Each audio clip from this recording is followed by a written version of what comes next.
تسكيره بسيطه. شايفين؟ بسم الله الرحمن الرحيم. شايفين الكبده اللهم صل على النبي؟ انا مش عايزاها تنزل ميه، عشان كده بقول لكم علوا عليها النار.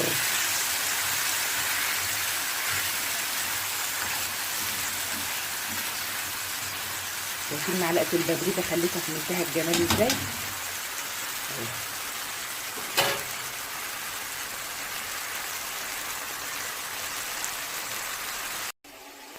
شايفين بقى لما استوت؟ انا قفلت عليها البوتاجاز، معايا نص ليمونه اهي اهي، هروح عصرها عليها كده، نص الليمونه ده بس كده بقى خلاص، وعلى غرف ان شاء الله. بحمر بطاطس اهو، هنطلع بقى البطاطس بتاعتنا ونغرف الاكل وبألف هنا وشفا. الكبده الجميله بتاعتنا